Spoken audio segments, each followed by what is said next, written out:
G'day, this is Chris Savage from RL Ministries in Australia, welcoming you to this session of the life of the Messiah from a Jewish perspective. I pray that it will be of benefit to you and help you in your Christian growth. Thank you for coming along. So welcome to this session of the life of Messiah. We're in the session now where we're looking from paragraph 174 to 177. This is the trial and crucifixion. In the last session, a quick recap, we saw the denial by Peter. We saw the progression. He went from a simple denial saying, no, I don't know this man. It went to then to a denial with an oath. And then he went to a denial. He was actually swearing and cursing Jesus. That was his progression of the denial. We then saw the condemnation by the Sanhedrin. They charged Jesus with blasphemy because he said, I am the Son of God. The death of Judas, we saw from last session when we looked at it, that the death of Judas, he was not a saved individual. We saw also that he died by hanging, and then they threw his body over the wall to cleanse the city prior to Passover. So that's why we have there's seemingly contradictions in the scripture. One says he's hanged, one says he fell and his bowels gushed out. We covered the purchase of the field known as Akeldama, the field of blood, and we looked at the curse of Topheth coming out of Jeremiah.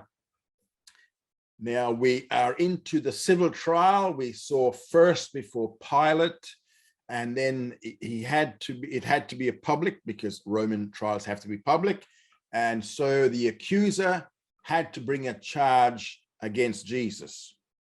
But the accuser was the guy who received the cohort from Pilate, and that was Judas.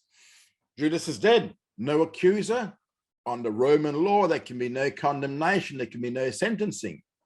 So now the Sanhedrin now changed the charge to one of sedition, which is now punishable by Roman law, and that's punishable by death.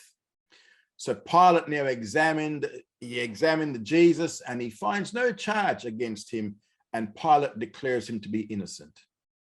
And he now sends Jesus to Herod, because Herod is down there in Jerusalem. Herod is the ruler of Galilee. Jesus was from Galilee, so chuffs him off to Herod so Herod can make a decision.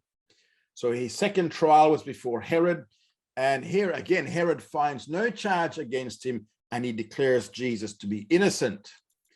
So we come today to now the second trial before Pilate, and we find this in Matthew 27:15 to 26. We also see it in Mark 15:6 to 15, Luke 23:13 to 25, and John chapter 18, verse 39 to 19, verse 16.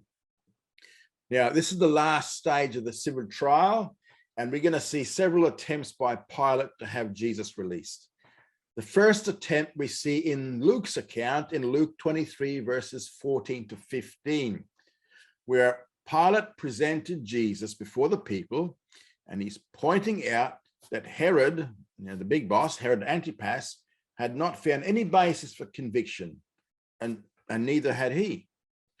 In Luke 23, 14 to 15 reads, You brought unto me this man as one that perverteth the people. And behold, I, having examined him before you, found no fault in this man touching those things where you accuse him. No, nor yet Herod, for he sent him back unto us, and behold, nothing worthy of death has been done by him. So this now would have been Pilate's third declaration of innocence, and Herod's second. So neither of them can find any fault in Jesus. Now, in his second attempt to have Jesus released, he now offered to the people, the Jewish people, a choice between Jesus and a man called Barabbas.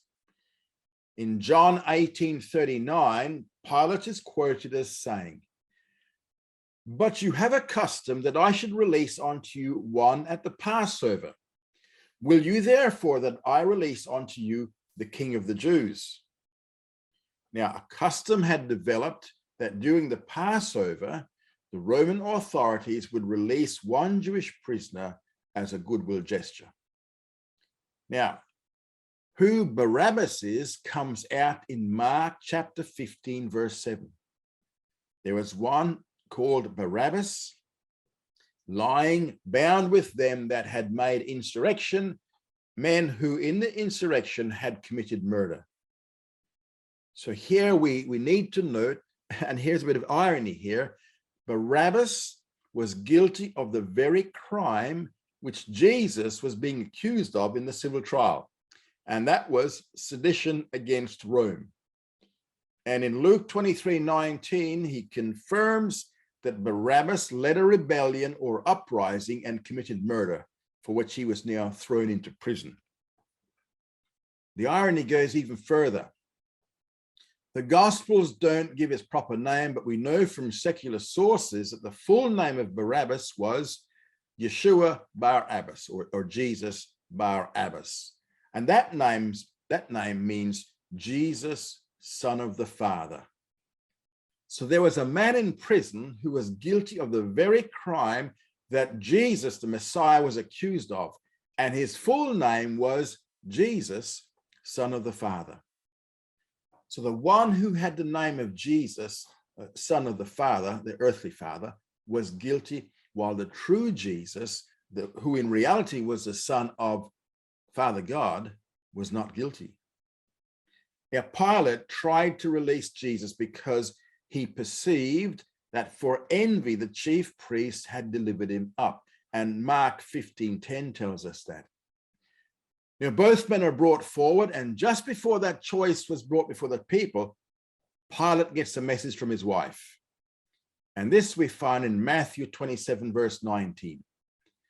While he was sitting on the judgment seat, his wife sent to him, saying, "Have nothing to do with that righteous man, because I have suffered many things this day in a dream because of him." Pilate got sufficient warning that he should not act out the role of a judge up to the point of sentencing Jesus to death. The warning even came from his own wife, whose name, according to church tradition, was Claudia. Church tradition also says that she became a believer as well. The delay in the proceedings was long enough for the chief priests and the elders to stir up the people. However, Pilate proceeded to offer the choice. We see in Matthew 27, verse 20, that the chief priests and the elders persuaded the multitude that they should ask for Barabbas and destroy Jesus. And in Luke 23:18, we see that they said together, "Away with this man and release unto us Barabbas." Now, if you have a look in your harmony and look at John 18:40, you'll see that Barabbas was described as a robber. But you know what? Robbery by itself was not punishable by crucifixion.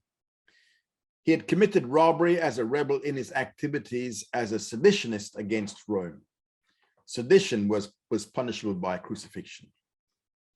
And Luke 23:19 brings out the point again. It says Barabbas was one who, for a certain insurrection made in the city and for murder, was cast into prison. So he wasn't a robber, he was a murderer.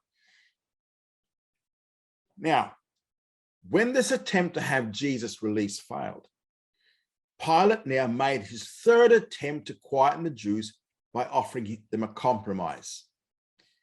Then Pilate took Jesus and scourged him. And we see that in John 19, verse 1. Now, scourging was a very cruel form of punishment. To be scourged was to be beaten or flogged with a whip with multiple lashes. And Pilate had a reason for the severity of this flogging. Why? Because he was seeking to present Jesus to the crowd once again and hope that the severe beating that he would have received would be sufficient suffering for them to say, "Oh, let him go." Now, under Roman law, the number of times a person could be struck with a scourge was limitless. The Roman whip was like, it had long leather lashes which could wrap around the whole body.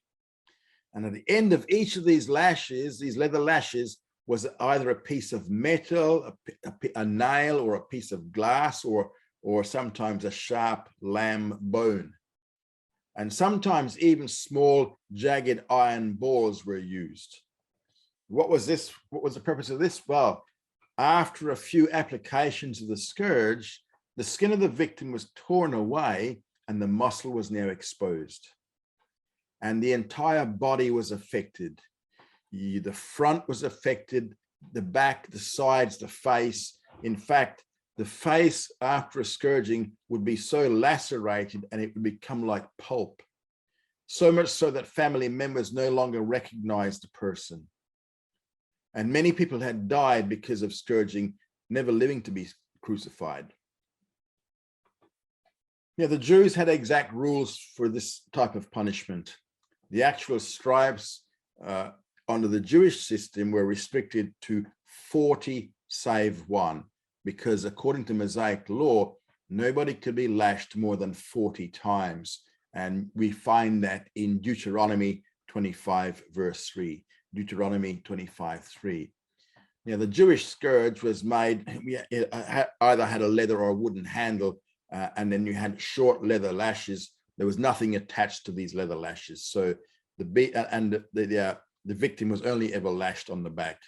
No one ever died of a Jewish scourge. In fact, Paul had 5 of these. Now, incidentally, the reason we don't see it described in the Gospels is because, well, those who it's being written to would know what a scourge was. They didn't have to explain to them. But also, it's a very terrible scene to witness. So it's probably left out of the Gospels for that purpose.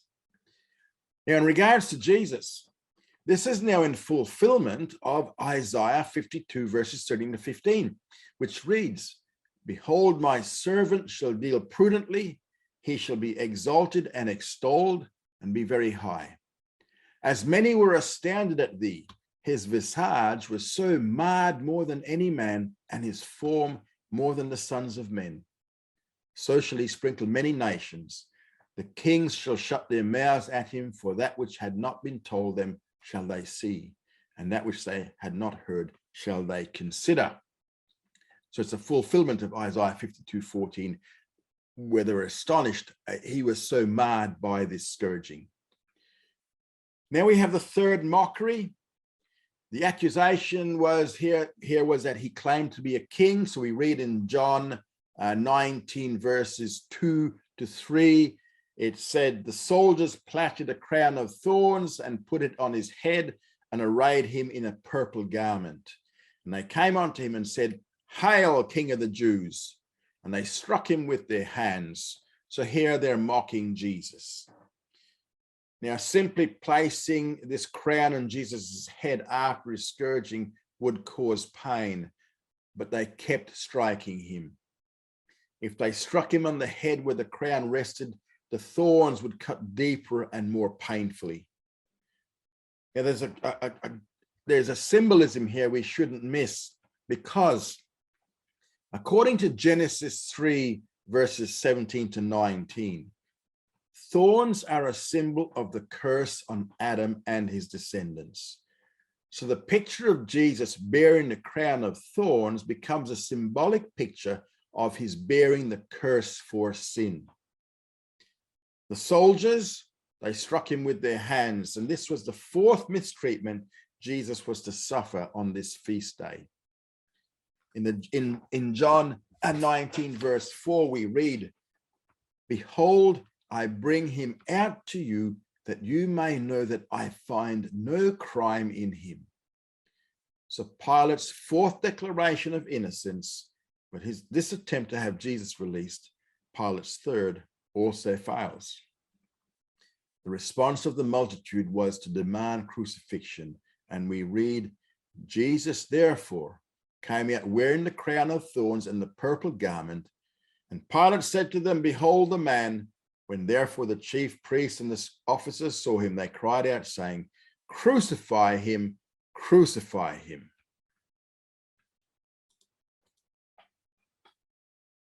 Now we see a new charge coming up here. This now leads to a fourth attempt to have Jesus released by refusing to give the Roman sentence.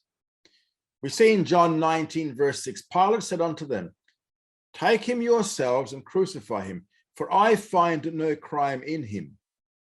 So Pilate's fourth attempt is now thwarted when the leaders finally produced a real charge that is bothering them. In verse 7 of John 19, we read, "We have a law, and by that law he ought to die because he made himself the Son of God." This was a real accusation, not sedition against Rome, but a claim of deity. Now, Pilate is a bit shaken with this. Since Pilate now had a new charge, he had to conduct a new interrogation. And we see this in verses 8 to 11. So now it leads to a second private interview with Jesus. But Jesus would answer no more questions. And there now came a point in time when Jesus stopped answering questions and he would not answer any further. And Pilate, in his frustration, asked Jesus whether he did not recognize that he had the power to crucify or to release him. Now, this time Jesus did make a comment, and it showed who was really in control. Because in John 19:11, Jesus says, "You would have no power against me, except it were given you from above." The power which Pilate had was by divine reckoning, because everyone in a position of authority is put there by God. Everyone. And that's a teaching we find in the book of Daniel. Now, Jesus continued in verse 11, "Therefore, he who delivered me unto you has the greater sin." So that referred to who? It referred to the leadership of Israel, who were guilty of the greater transgression, proving that there are varying degrees of sin. The great white throne judgment will judge the works of the unbeliever and determine the appropriate degree of punishment in the lake of fire. Now, this led to Pilate's fifth attempt to have Jesus released, as we see in verse 12 of John 19. Upon this, Pilate sought to release him, but the Jews cried out, saying, "If you release this man, you are not Caesar's friend. Everyone who makes himself a king speaks against Caesar." So this fifth attempt to have Jesus released was also thwarted by the cries of the multitude, "You are not a friend of Caesar." Now this one statement would now intimidate Pilate into submitting. And in verse 13, we read, "When Pilate therefore heard these words, he brought Jesus out and sat down on the judgment seat at a place called the Pavement, but in Hebrew, Golgotha. So the judgment seat, or the bema seat, was an elevated stand probably erected outside the Praetorium, from where public meetings were directed and courts were held. And here the Jewish leadership could have attended without defiling themselves for the morning sacrifice to Chagiga. Why should the one expression, "You are not a friend, you are not Caesar's friend," shake Pilate in this manner? Now, if this trial occurred in AD 30, the cause of the intimidation, we don't know. However, if these events occurred in AD 33, it's possible that he was intimidated because of events that were occurring back in Rome. The reason that was that Pilate, he got his position here through a close friend who had authority in Rome. And the friend's name was Lucius Aelius Sejanus. And he was a confidant of Emperor Tiberius, and he was also a captain of the Praetorian Guard. Now, through his influence, he got the procuratorship for Pilate. Now, later on, Sejanus desired the position of emperor, and he conspired to assassinate Tiberius. And however, after being found out, everyone who had been connected with Sejanus was now under investigation by the Roman Senate. So that was just to see if they had any role in plotting against Tiberius. And because of his friendship with Sejanus, Pilate would have been at this time under investigation by Rome. Now, the last thing which Pilate needed now was information reaching the investigating body that someone claiming to be the king of the Jews and therefore a competitor to Caesar had been released by him. So they've intimidated him to the point where I've got to deal with this. So in light of what was happening back in Rome, Pilate sat in the judgment seat or the bema seat again. Again, this is only if this actually happened in AD 33, but everything points to it actually happening in AD, this crucifixion happening in AD 30. He now comes his sixth and final attempt to have Jesus released by making the statement, "Behold your king." That's in verse 14, John 19. Pilate said, "Shall I crucify your king?" Now the chief priest answered, "We have no king but Caesar." And that's from the chief priest. Remember, the chief priests, they're Sadducees, and the Sadducees now with this statement now disowned the Messiah as their king and proclaimed their allegiance to Caesar. Now, if the Pharisees were there, they would never have made such a declaration. And in the Matthew 27, verse 24, we read, "So when Pilate saw that he prevailed nothing, but rather that a tumult was arising, he took water, washed his hands before the multitude, saying, I am innocent of the blood of this righteous man. See you to it." Now here we have the fifth declaration of the innocence of Jesus. And this was the most strategic one because it now comes from the judgment seat itself. Now, although Pilate may have thought that he was washing his hands of the whole affair, he was far from innocent here, because Pilate alone had the power to sentence anyone to death or to release him. His washing of his hands can under no circumstance alleviate his role in the death of Jesus. He was the one who would pass sentence, and he would be the one who would assign Roman soldiers to carry out the crucifixion. So the washing of the hands was a very weak gesture. In actual fact, in the book of Acts, in Acts 4, verse 27, his role in the crucifixion of Jesus is stated very clearly by the Apostle Peter. Nor has the church ever forgotten Pilate's role, because among the earliest creeds of Christendom, that which is known as the Apostles' Creed, if you're part of the Anglican Church, you'd know that, or some of the other Methodists, it includes the line in the Apostles' Creed, "He suffered under Pontius Pilate." In the year 36 AD, Pontius Pilate was banished to Gaul, probably Vienna, Austria. That's where it would be today, probably there somewhere, by Emperor Caligula. And there he committed suicide. So he paid for his role in the death of Jesus. Now, in regard to Pilate's claim to being innocent of the blood of this righteous man, which he was not, the leadership of Israel responded in Matthew 27:25. All the people answered and said, "His blood be upon us and upon our children." So what they did was they took upon themselves the curse of the blood, limiting it to themselves and to their children. And it didn't go beyond that. The Jewish people as a whole today cannot be held accountable for the death of Jesus. In the year 70 AD, that curse that they brought upon themselves came to fruition upon them and upon their children. Now, only Matthew mentions this, as he is the apostle that traces the result of the unpardonable sin. Now, at this point, Pilate issued the death sentence. Luke 23:24. Pilate gave sentence that whatever they asked should be done. It was Pilate alone who had the authority to pass sentence, and he did. And then we read in verse 25 that Barabbas was released. So here was a symbolic substitution. Jesus, the real Son of the Father, Father God, would die in the place of the one who is named Jesus, the Son of the Father, Barabbas. The one deserving death would be freed, and the innocent one would die in his stead. And the paragraph ends in Matthew 27:26.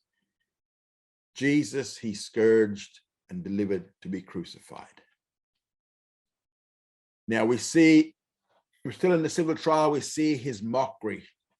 We see this in Matthew 27, verse 27 to 30, and Mark 15, 16 to 19. Jesus is now turned over to the Roman soldiers, where he now suffers the fourth mockery of the night. In Mark 15, verse 17, then the soldiers of the governor took Jesus into the praetorium and gathered onto him the whole band. And that's we see it in Matthew 27:27. Now in Greek, the word band actually means cohort, which means that's the same cohort that arrested him earlier. So, around about 400 men.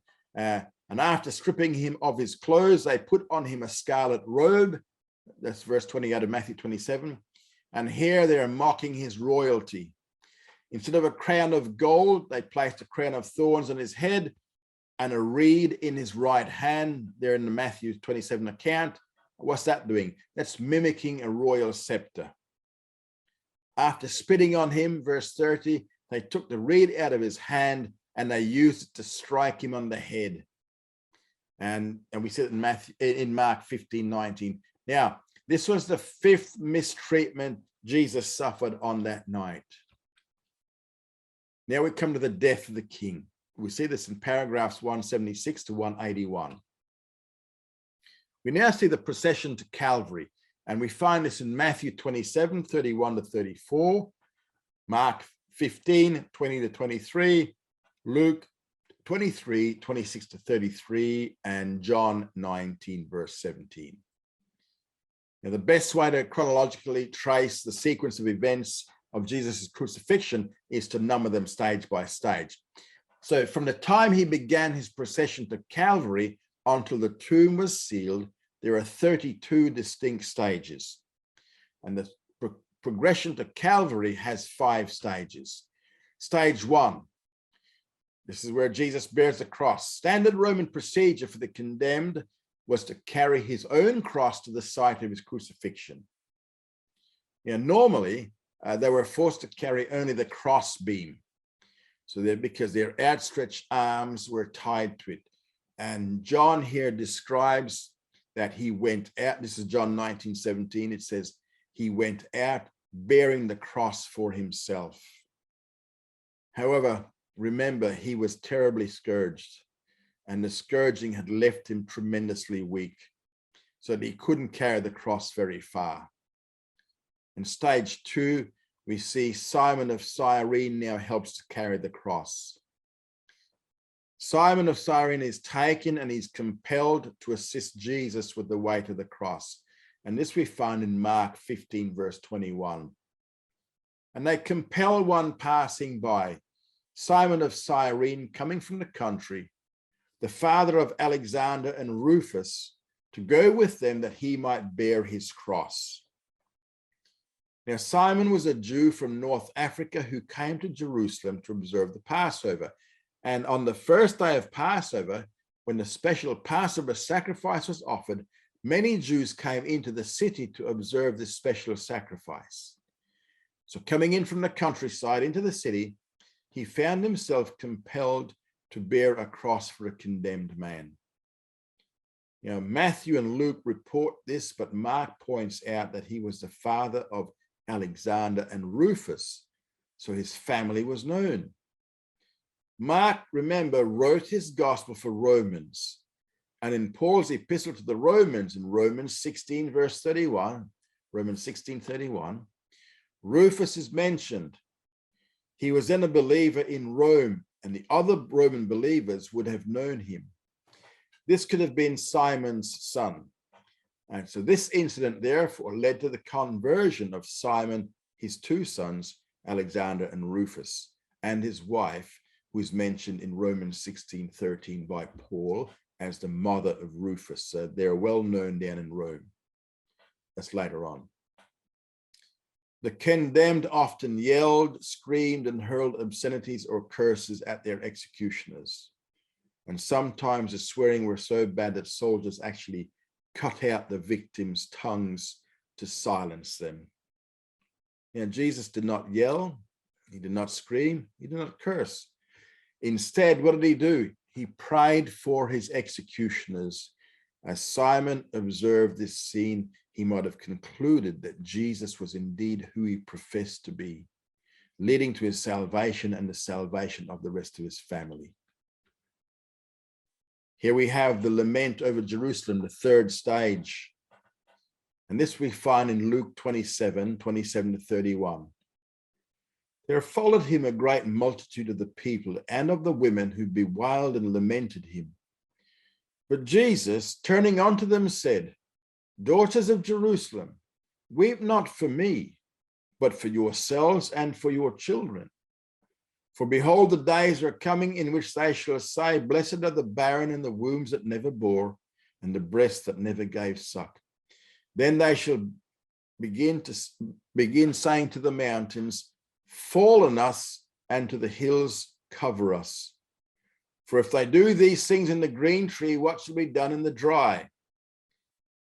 So, when the professional wailers and lamenters came following Jesus, he stopped the procession, he turned around to them, and he told those inhabitants of Jerusalem, Don't weep for me, but weep for yourselves and for your children. In the previous paragraph, remember the curse that they had taken upon themselves, his blood be upon us and our children, back in Matthew 27:25. Now this judgment would fall upon them and upon their children, which was a judgment of AD 70. So then Jesus then made a statement which would be only understandable from a Jewish perspective. For if they do these things in the green tree, what shall be done in the dry? And this is in Luke 23:31. This is what we call a Calva-Coma argument, which was based upon Ezekiel 20, verse 47. What it means is this. Jesus is saying, if I suffer this much and I am innocent, how much more are you going to suffer who are guilty?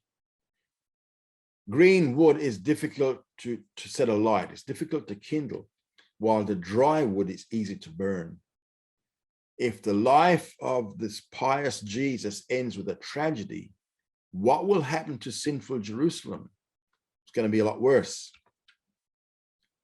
Stage 4, we have the arrival at Golgotha in Mark 15:22.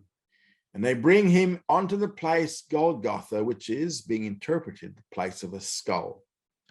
So the procession now arrived at Golgotha, the place of the crucifixion. Golgotha is an Aramaic term or Aramaic word for skull. Calvary is a Latin word. The text nowhere tells us that the place looked like a skull. It was the place of a skull, which means simply that it was a place of execution, specifically execution by crucifixion. And this fits well with what we know of Jewish and Roman customs, which demanded that executions had to take place outside the camp or outside the city walls. Stage 5, we have now wine mingled with gall, and they offered him wine mingled with myrrh, but he received it not. That's in Mark 15:23. Matthew added that the drink was also mingled with gall. That's in verse 34 of Matthew 27. What was this? This was a stupefying drink for the purpose of numbing the pain of being nailed to the cross. It also made one lightheaded or even unconscious. Now, Jesus refused it because he wished to have total control of his senses for what must now happen. He was going to fight the spiritual warfare on the cross. So he rejected this mixture and suffered the full effects of the pain of the crucifixion. Now, in paragraph 177, we have the first 3 hours on the cross, which is the wrath of men. We find this in Matthew 27:35-44, Mark 15:24-32, Luke 23:33-43, and John 19:18-27. So the next 3 paragraphs, 177-179, deal with the crucifixion. The date was in the Jewish calendar the 15th day of Nisan, and in our calendar, April 7th, 30 AD. It's Friday morning of that week. During the first 3 hours on the cross, Jesus now suffered the wrath of man. And these were the hours from 9 a.m. until 12 noon. The wrath of man encompasses the 6th through the 17th stages of his suffering. In Mark 15:24-25, Chronologically, it's the sixth stage. This is the actual crucifixion at 9 a.m. at the third hour.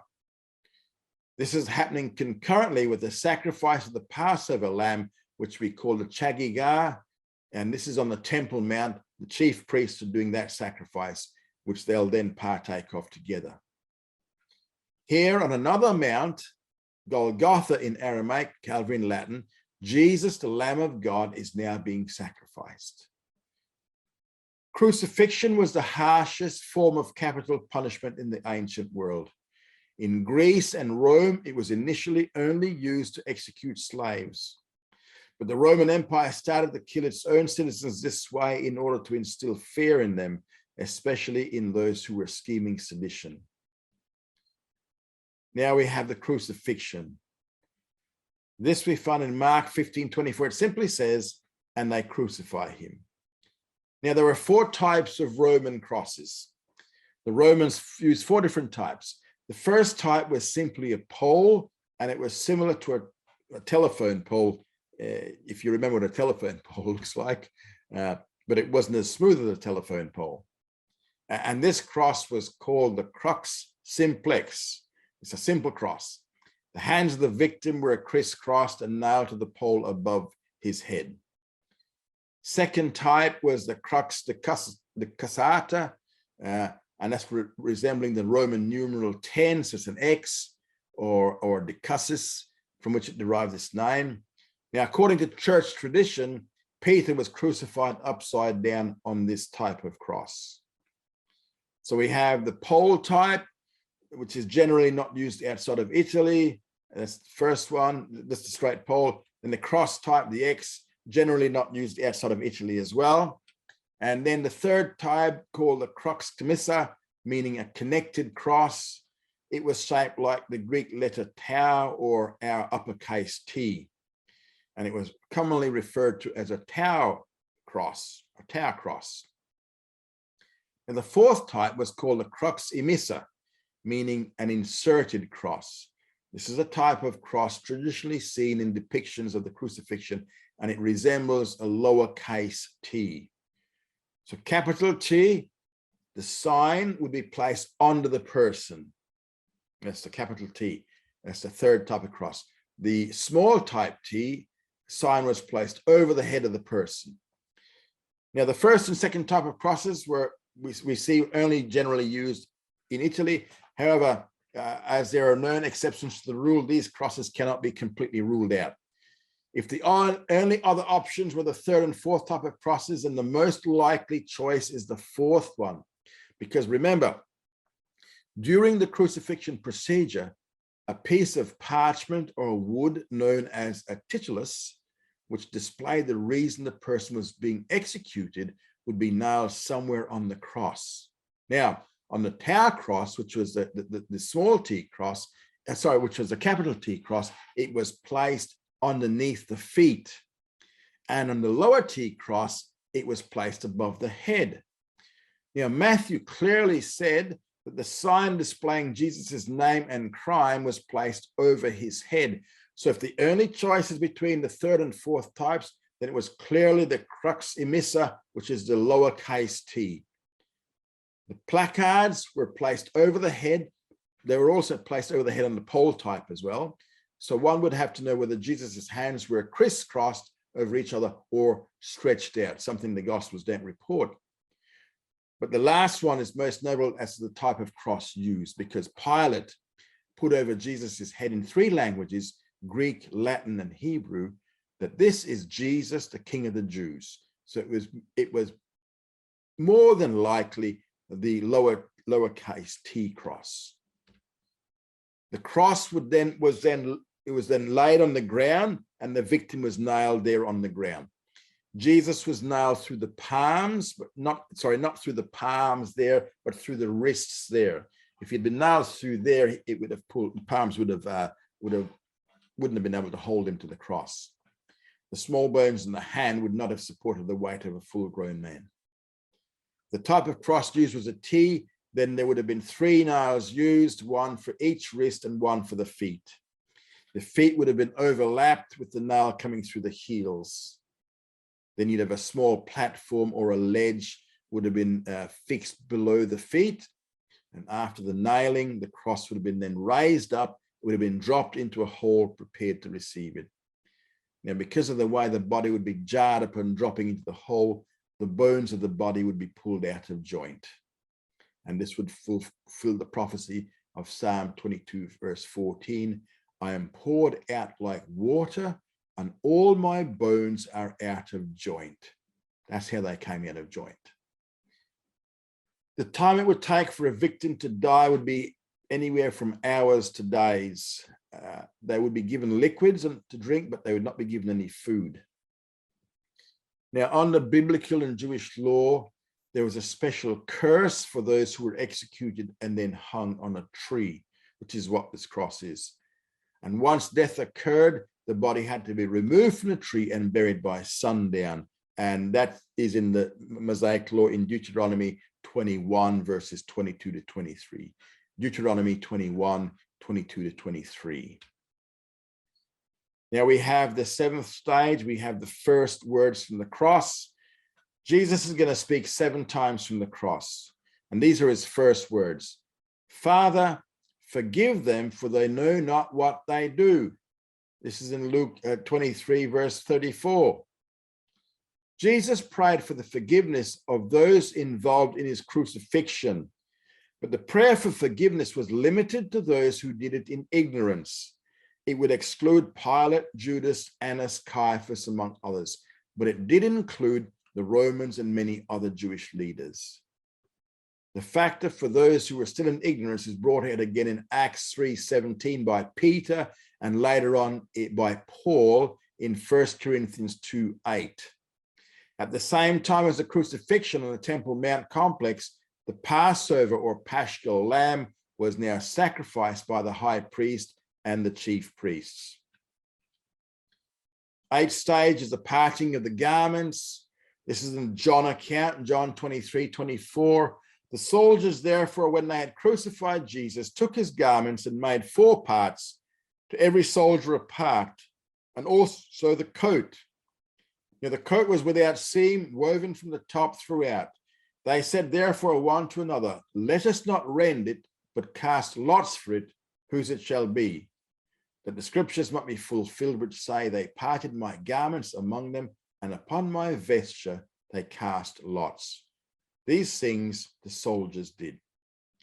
Now, Jewish garments were usually composed of 5 parts. First, there was an outer garment. Second, we'd have an undergarment. Third was a head covering. Fourth, we had the sandals or shoes. And fifth, we had a robe or a coat, and that was the largest of the garments.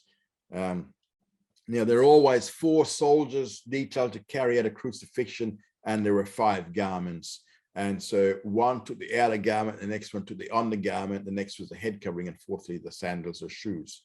Now, regarding the robe, normally it would be torn into 4 parts, but because this coat was an expensive robe normally worn by members of the upper class, instead what they did was they chose to cast lots for it.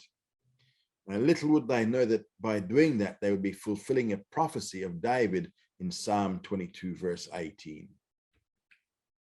We have now the 9th stage. We have the superscription, which is now fixed above the head of Jesus on the cross. And this read, this is Jesus of Nazareth, the King of the Jews. That's Matthew 27, verse 37. Now, it was written in 3 different languages. We had Hebrew, Greek, and Latin.